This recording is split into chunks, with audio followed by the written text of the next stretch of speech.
예수님은 누구신가요? 라는 그 제목으로 함께 말씀을 나눠보려고 합니다. 여러분은 예수님이 누구시라고 생각하시나요? 네, 예수님 누굴까요? 좀 물어볼까요? 어떻게? 요셉 형제, 예수님은 누구신가요?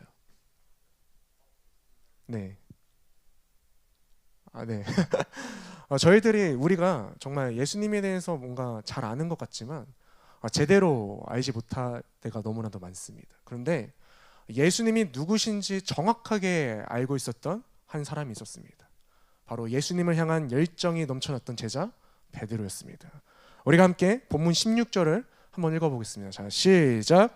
시몬 베드로가 대답하여 이르되 주는 그리스도시요 살아계신 하나님의 아들이시니이다. 이건 엄청난 고백입니다. 예수님께서 이 고백을 들으시고 이 시몬 베드로에게 뭐라고 말씀하셨냐면 17절에서 이렇게 말씀하세요. 예수께서 대답하여 이르시되 바요나 시몬아, 이 시몬은 사도 그 베드로를 이야기합니다. 내가 복이 있도다. 이를 내게 알게 한 이는 혈육이 아니요 하늘에 계신 내 아버지시니라. 예수님이 누구신지 알게 하신 분이 누구라고요? 하늘에 계신 하나님이시라는 겁니다. 무슨 말입니까? 예수님이 누구신지 아는 것은 내 힘과 노력이 아니라 하나님께서 알려주셔야 하지만 알 수 있다는 거예요. 그렇게 사랑하는 젊은이 여러분, 오늘 말씀을 들을 때에 이렇게 기도하시길 바랍니다. 하나님, 나에게도 예수님이 누구신지 제대로 알려주세요 라고 말입니다. 그리고 예수님께서 이렇게 이야기하셨습니다. 또 내가 내게 이르노니 너는 베드로라. 내가 이 반석 위에 내 교회를 세우리니 음부의 권세가 이기지 못하리라. 이 반석 위에 교회를 세우시겠다는 겁니다. 어떤 반석인가? 이 베드로가 했던 고백, 주는 그리스도시요 살아계신 하나님의 아들이십니다라는 그 고백 위에 교회를 세우시겠다는 거예요. 그래서 교회를 다니는 우리 기독교인들은 우리의 입술 가운데 이 고백이 나와야 됩니다. 주는 그리스도시요 살아계신 하나님의 아들이시라는 이 고백이 나와야 됩니다. 그렇게 저는 오늘 이 말씀을 통해 예수님이 누구신지 알아가 주는 그리스도시요 살아계신 하나님의 아들이라고 고백하는 저와 여러분들이 되길 주님의 이름으로 축복합니다. 그렇다면 예수님은 누구신가요? 예수님은 참 하나님이십니다. 예수님이 어떤 분이시라고요? 예수님은 참 하나님이십니다. 여러분, 성경은 예수님이 하나님이시라고 계속해서 이야기를 합니다. 구약을 보면 이렇게 이야기를 하죠. 우리가 함께 이사야 9장 6절 한번 읽어보겠습니다. 자, 시작.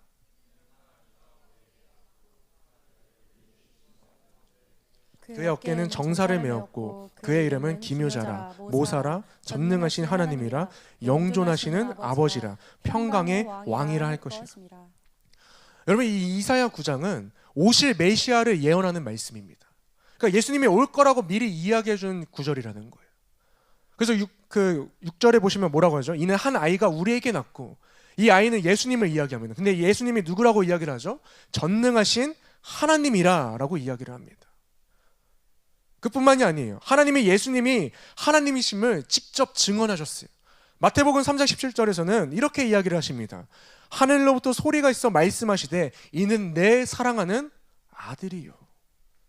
하나님의 아들, 바로 성자 하나님이심을 하나님께서 직접 이야기해 주세요. 심지어 제자들도 그렇게 고백합니다. 예수님의 12제자 중에 한 명이었던 도마, 칼을 쓸 때 필요한 도마가 아니라 도마라는 사람이 있었어요. 죄송합니다. 라는 소리가 여기까지 들려요. 도마, 여러분들 잘 기억하시라고.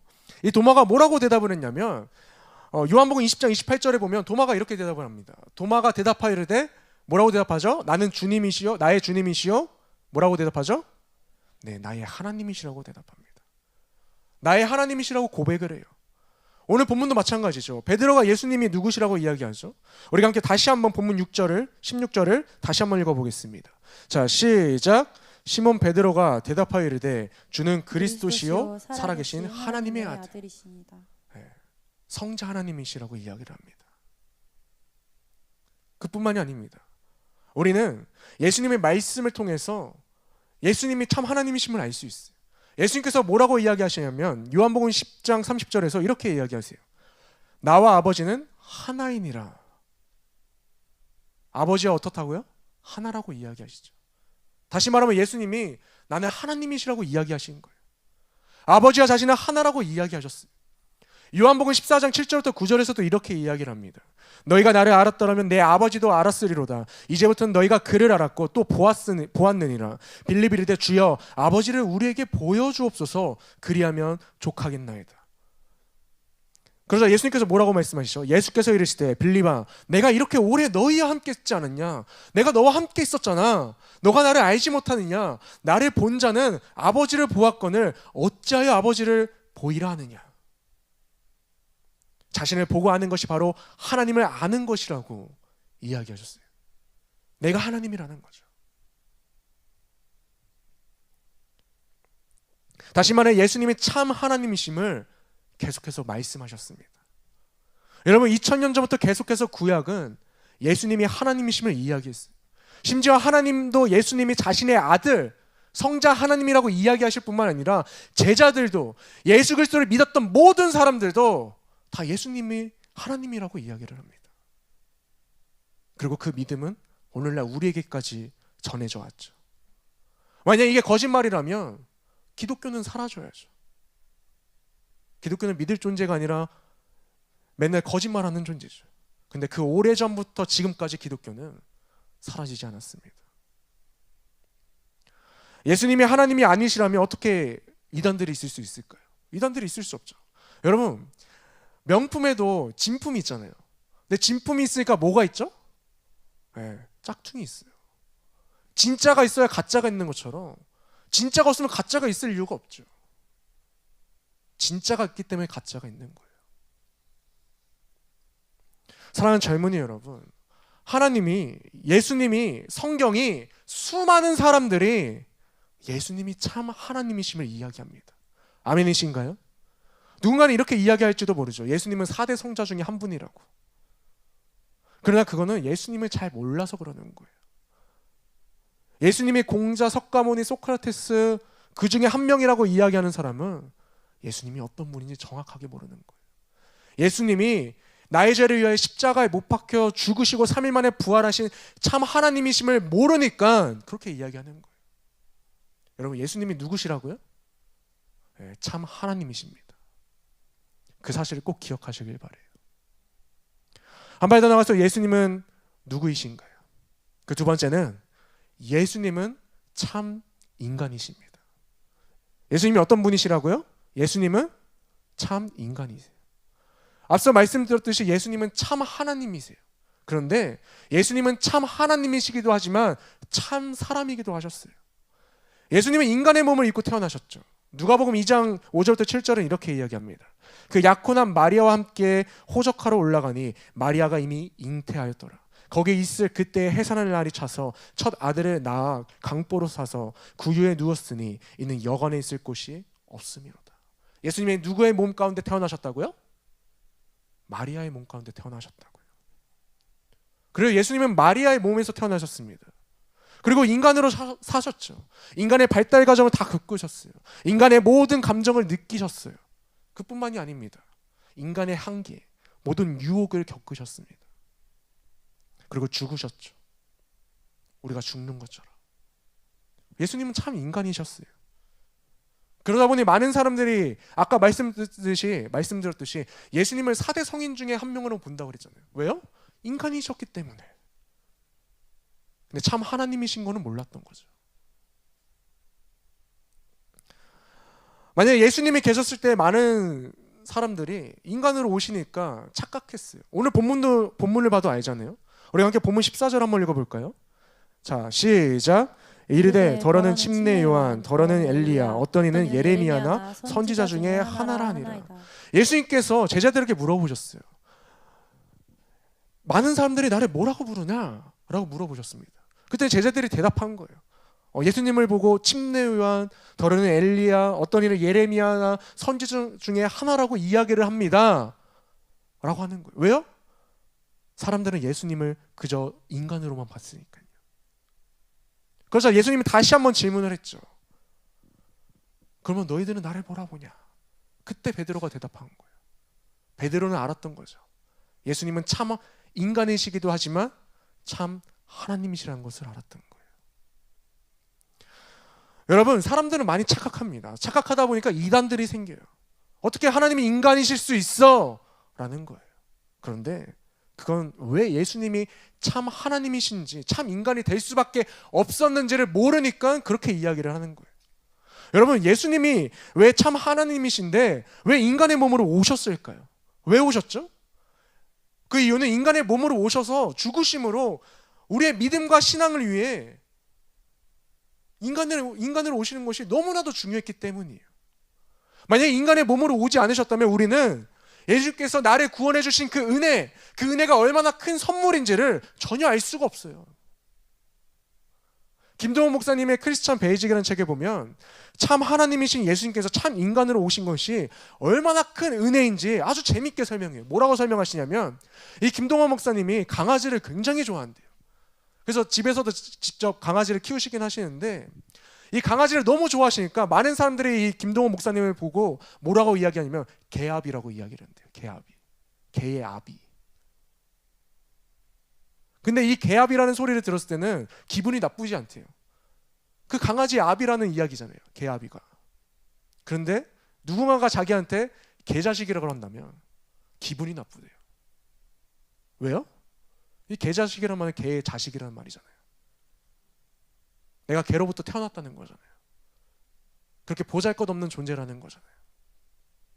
근데 예수님이 그렇게 보잘것없는 우리를 위해서 인간의 몸으로 오셨다는 거예요. 얼마나 큰 은혜인가요?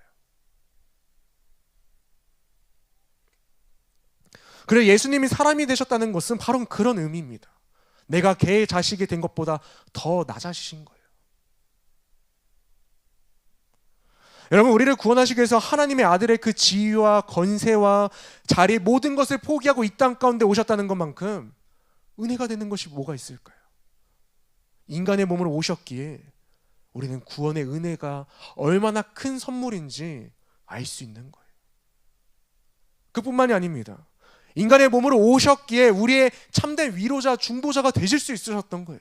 여러분, 예수님은요, 우리가 겪는 모든 것들을 그대로 겪으셨어요. 예수님이 오시자마자 제일 먼저 겪으셨던 게 뭐예요? 40일 동안 광야에서 기도하시고 사탄으로부터 유혹받으셨잖아요. 우리는 매일매일 살아가면서 그 유혹 가운데서 살아가잖아요. 예수님도 그대로 겪으셨던 거예요. 예수님은 슬픔도 겪으셨고요, 어려움도 겪으셨고요, 아픔도 겪으셨고요. 우리가 겪는 모든 것들을 겪으셨어요. 그래서 우리의 참된 중보자, 위로자가 되실 수 있었던 겁니다. 여러분, 왕이 자신의 백성들이 얼마나 힘겹게 살아가는지 알기 위해서 왕의 자리에서 내려와서 백성들과 그렇게 살아간다고 한다면, 자신이 직접 백성이 된다고 한다면 그 이야기 들은 백성들은 그 감정이 어떨까요? 감동이 되겠죠. 아, 역시 우리 왕은 다르시구나. 우리의 마음을 아시기 위해서 이렇게 정말 백성으로서의 삶을 살아가시는구나. 감동이 되겠죠. 예수님이 그렇게 하셨다는 거예요. 그래서 참 인간으로 오신 겁니다. 예수님이 인간의 몸으로 오셔서 우리의 본이 되어 주셨어요. 여러분, 우리가 따라가야 할 분, 우리가 닮아가야 할 분이 누굴까요? 예수님이에요. 예수님. 저를 닮아가시면 안 돼요. 그럼 아주 큰일 납니다. 결혼을 늦게 할 수도 있어요. 예수님 닮아가셔야 돼요. 예수님. 예수님이 이 땅에 오신 이유는 우리의 본이 되어 주시기 위해서 이 땅에 오신 겁니다. 사랑하는 젊은이 여러분, 예수님은요, 반은 하나님이시고 반은 인간이신 그런 반신 반인이 아니십니다. 하나님으로 입양되신 인간도 아니세요. 예수님은 참 하나님이시고 참 인간이십니다. 아멘이신가요? 예수님은 우리와 같은 그런 구제불능의 죄인들을 구원하시기 위해서 하나님의 그 자리와 권세를 다 버리시고 인간의 몸으로 오신 우리의 구세주세요. 아멘이신가요? 우리의 그리스도이십니다. 아멘이신가요? 예수님이 참 인간이시라는 그 사실을 기억하시길 바랍니다. 마지막으로 예수님은 누구이신가요? 마지막으로 예수님은 그리스도이십니다. 예수님은 그리스도이세요. 예수님께서 너희는 나를 누구냐 하는 그 질문 가운데 베드로의 대답은 오늘날 우리에게 너무나도 중요합니다. 베드로가 뭐라고 대답했다 그랬죠? 시몬 베드로가 대답하여 이르되 주는, 우리 다 같이 한번 읽어볼까요? 자, 시작. 주는 그리스도시요 살아계신 하나님의 아들이시니이다. 예수님을 그리스도라고 고백을 합니다. 여러분, 그리스도가 무슨 뜻일까요? 그리스도는요, 기름 부음 받은 자, 메시아, 우리를 구원할 구세주, 구주라는 것을 의미해요. 왜 자막을 안 나와주시죠? 다시 말해, 나를 구원하시기 위해 오신 나의 구원자라는 의미입니다. 나의 구원자. 베드로가 예수님을 그리스도라고 고백합니다. 그래서 사도행전 4장 12절은 이렇게 이야기를 합니다. 다른 이로서는 구원을 받을 수 없나니 천하 사람 중에 구원받을 만한 다른 이름을 우리에게 주신 일이 없음이라 하였더라. 여러분, 이단들은 내가 구세주라고 이야기해요. 내가 메시아라고 이야기합니다. 근데 성경은요, 다른 사람에게 그런 이름을 준 적이 없다고 이야기를 해요. 오직 예수님에게만 그 이름을 주셨다고 이야기를 합니다. 쉽게 말해 예수님만이 그리스도라는 거죠. 성경이 그렇게 증언을 합니다. 구원을 받을 만한 다른 이름을 우리에게 주신 일이 없어요. 왜요? 예수님만이 우리의 그리스도, 우리의 구원자이시기 때문입니다. 그래서 참 하나님이신 예수님께서 우리를 대표하시기 위해서 참 인간으로 이 땅에 오신 거예요. 이 땅에 오셔서 우리를 대신하여서 십자가에서 죽으셨죠. 십자가는요, 그 당시에 엄청난 그런 사형이었어요. 최고의 형벌 중에 하나였습니다.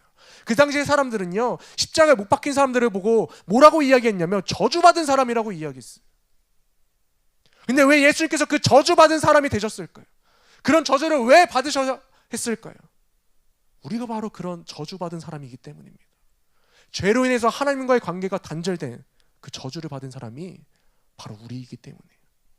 그래서 그에 맞는 합당한 값을 지불해야만 했습니다. 여러분, 우리가 어떤 물건을 살 때 그 물건에 대한 합당한 값을 지불하잖아요. 예를 들어서 이 피아노가 제가 얼마인지 기억이 안 나는데 한 300만 원이라고 그래요. 근데 이 300만 원짜리 피아노를 만 원에 사려고 하면 살 수 있어요? 살 수 없어요. 그 물건에는 그 물건에 맞는 합당한 그 값이 있어요. 우리의 합당한 값은, 우리를 구원하시기 위해서 치러야만 했던 그 합당한 값은 바로 예수 그리스도이셨던 거예요. 얼마나 값진 값이었나요? 하나님께서 우리를 구원하시기 위해서 자신의 독생자들을 대신 치르신 거예요. 합당한 값을 치르신 거예요. 우리가 그렇게 하나님께 사랑받는 존재라는 겁니다.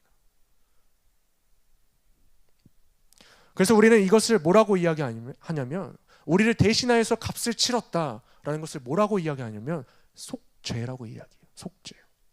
속죄는요, 덮다라는 의미를 갖고 있어요. 나의 죄를 덮어주셨다는 거예요. 나의 죄를. 좀 더 쉽게 이야기해 볼까요? 여러분, 아담과 하와가 선악과를 따먹었잖아요. 따먹었죠. 다 아시잖아요.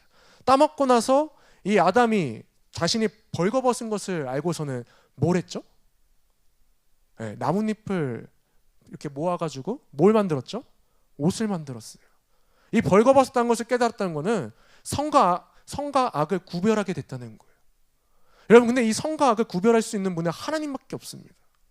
근데 이 아담과 하와가 하나님처럼 되고 싶은 그 욕망이 결국에는 내가 죄를 지었다는 것을 깨닫게 만든 거예요. 죄를 지었으니까 벌거벗은 것 같죠. 벌거벗었으니까 내 죄를 가려야 되잖아요. 죄를 가려야 되니까 이 나뭇잎으로 옷을 지은 거예요. 근데 여러분, 나뭇잎이 시간이 지나면 어떻게 되죠? 시들죠. 시들어가지고 밟으면 어떻게 되죠? 부스러기처럼 부러지잖아요. 그래서 하나님께서 그걸 보시고 무슨 옷을 지어주셨죠? 가죽옷을 지어주셨어요. 가죽옷은요, 시들지 않습니다. 부스러지지 않아요. 다시 말해 예수님이 우리의 가죽옷이 되어주셨다는 거예요. 우리의 죄를 덮어주시기 위해서. 그게 바로 속죄예요. 이 속죄는 대속의 의미가 있습니다. 이 대속은요, 대신하여 죄값을 치러주셨다는 거예요. 여러분, 내 힘으로 죄의 문제를 해결할 수 있을까요? 없어요. 혹시 이번 주 내내 죄 한 번도 안 지었다 하는 사람 손 들어보세요. 아무도 없을걸요? 저요? 엄청 죄 많이 졌어요. 아마 오늘도 죄 졌을 거예요. 우리는 매일매일 죄를 짓고 살아갑니다. 그래서 우리는 죄인이에요. 우리는 나의 죄의 문제를 해결할 수 없어요. 그래서 죄가 없으신 예수님께서 우리를 대신하여 죄값을 치러주신 거예요. 그걸 뭐라고 이야기한다고요? 대속. 대신하여 죄를 치러줬다 해서 대속이라고 이야기해요. 또한 예수님은 우리의 화목제물이 되어주셨습니다. 요한일서 2장 2절 한번 함께 읽어볼까요? 자, 집중해서 따라오셔야 돼요, 방송팀. 요한일서 2장 2절 없나요? 네, 제가 한번 읽어드리겠습니다. 그는 우리 죄를 위한 화목제물이니 우리만 위할 뿐 아니요 온 세상의 죄를 위하십니다. 그가 누구라고요? 예수님. 예수님께서 우리 죄를 위해서 뭐가 되어주셨다고요? 화목제물이 되어주셨다고요. 그래야 하나님과 화목할 수 없는 우리를 위해서 친히 제물이 되어주셨습니다. 하나님께서 이스라엘 백성들에게 제사를 지내는 방법을 알려주셨잖아요. 레위기를 보시면 알잖아요. 제사를 이렇게 지내야 된다고. 그래서 5가지 제사랑 7가지 절기를 알려주셨잖아요. 왜 이 제사를 알려주셨을까요? 하나님은 죄가 없으시기 때문이에요. 죄가 없으시기에 죄를 싫어하세요. 근데 죄를 매일매일 짓는 우리는 죄를 짓기 때문에 하나님과 단절될 수밖에 없어요, 관계가. 근데 하나님은 우리와 교제하고 싶어 하세요. 그래서 우리의 죄의 문제를 해결해야 하는데 그 해결하기 위해서는 희생제물이 필요했어요. 그래서 제사를 알려주신 거예요. 그 희생제물은 동물이었죠. 근데 그냥 희생제물이 아니에요. 그냥 동물을 쓰지 않았습니다. 희생제물 중에서도 흠이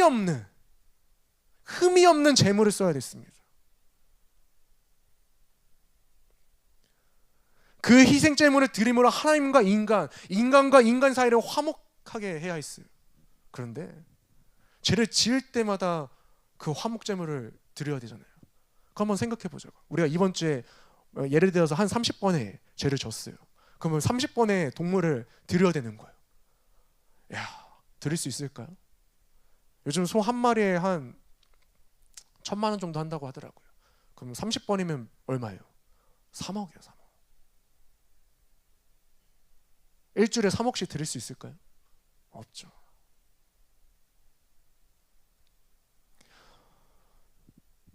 이 제사에는 한계가 있어요. 그러나 이제는 우리는 제사를 드릴 필요가 없습니다. 왜요? 예수님께서 우리의 화목제물이 되어주셨기 때문이에요. 예수님은 흠이 없는 분이셨어요. 죄가 없으셨어요. 여러분, 우리 중에 흠이 없고 완벽한 사람이 있다면 우리는 이런 제사를 드릴 필요가 없죠. 십자가의 구원이 뭐가 필요해요? 근데 우리는 매일매일 죄를 짓기 때문에 흠이 없는 그런 제물이 필요했는데 하나님께서 우리의 그런 화목제물이 되어주셨다는 겁니다. 얼마나 큰 은혜인가요? 사랑하는 젊은이 여러분, 성경은 계속해서 예수님이 그리스도시라고 이야기를 합니다. 그래서 이 구원의 은혜를 아는 사람, 내가 얼마나 구제불능의 죄인인지를 아는 사람은요, 나의 죄의 문제를 해결할 수 없다는 것을 아는 사람은요, 주는 그리스도시요 살아계신 하나님의 아들이라고 고백할 수밖에 없어요. 여러분, 예수님이 어떤 분이시라고요? 그리스도이십니다. 아멘이신가요? 저는 오늘 말씀을 준비하면서 예수님이 어떤 분이신지 또다시 공부를 했어요. 근데 이 공부를 하면 할수록 제 안에 이 구원의 감격이 막 벅차오르는 거예요. 이 예수님께서 참 하나님이신 예수님께서 참 인간이 되셔서 이 땅에 오심으로 우리의 그리스도가 되어주셨다. 성경은 예수님에 대해서 더 많이 이야기를 해요.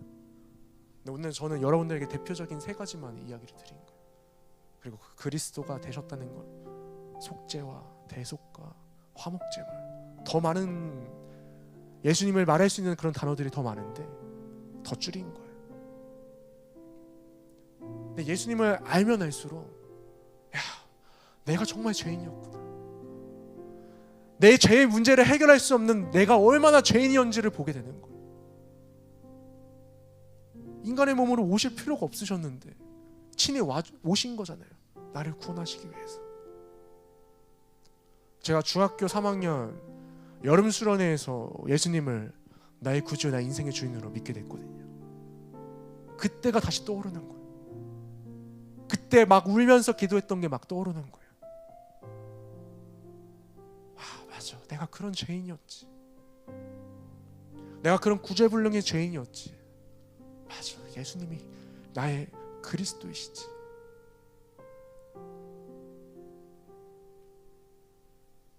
여러분, 예수님이 어떤 분이신지 알면 알수록 내가 얼마나 죄인인지를 알게 돼요. 그 구원이 얼마나 큰 선물이고 은혜인지를 알게 돼요.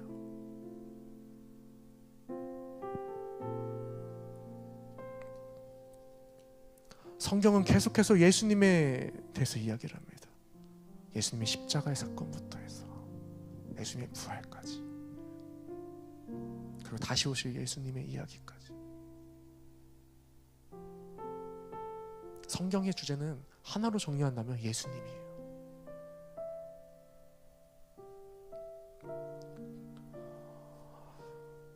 저는 이번 수련회에 우리 주제가 뭐죠? I am이잖아요. 나의 정체성이에요. 나의 정체성. 근데 나의 정체성을 알려면 하나님이 어떤 분이신지 알아야 되고, 예수님이 어떤 분이신지 알아야 되고, 내 예수님과 하나님이 어떤 분이신지 알려면 성경이 어떤 책인지 알아야 돼요. 이 기본 지식을 알고 난 다음에 수련회 한번 가보세요. 이번 수련회는 정말 다를 거예요. 아, 내가 이런 정체성을 가지고 있었구나. 복음이 이런 거구나. 복음으로 구원받은 자라는 게 이런 거구나 라는 것을 알 수 있어요. 그래서 저는 이 시간이 너무 귀하고 귀합니다. 그래서 저는 여러분들에게 도전하고 싶어요.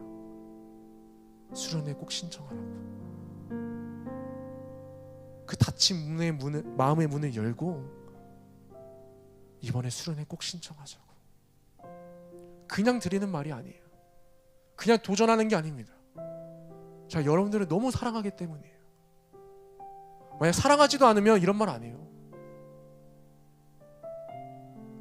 사랑하지 않으면요, 안 간다고 해서 계속 연락하지 않아요. 뭐 안 가는구나 하고 말이죠. 근데 여러분하고 같이 가고 싶으니까, 같이 알고 싶으니까, 같이 그 은혜 가운데서 기쁨을 누리고 싶으니까 계속해서 도전하는 겁니다. 조금 내가 불편하더라도, 내가 조금 어렵더라도 주님 바라보고 가는 거예요. 오늘 이 짧은 시간을 통해서 여러분에게 예수님이 어떤 분이신지 간략하게 설명을 드렸어요. 이 짧은 시간에 예수님이 어떤 분이신지 이야기한다는 것 자체가 예수님께 너무 신뢰죠. 너무 부족하죠. 그러나 저는 오늘 통해 여러분이 조금이라도 예수님이 누구신지 아셨으면 좋겠어요. 우리 이 시간 한번 눈을 감아볼까요? 저는 오늘 말씀을 준비하면서 이 찬양이 떠올랐습니다. 당신은 영광의 왕, 당신은 평강의 왕, 당신은 하늘과 땅의 주, 당신은 정의의 아들. 천사가 무릎 꿇고 예배하고 찬송하네. 영원한 생명의 말씀, 당신은 예수 그리스도 주. 이 찬양의 가사처럼 오늘 저와 여러분들의 입술 가운데 주는 그리스도시요 살아계신 하나님의 아들이시라는 이 고백이 매일매일 우리 입술 가운데 고백되어지길 소망합니다.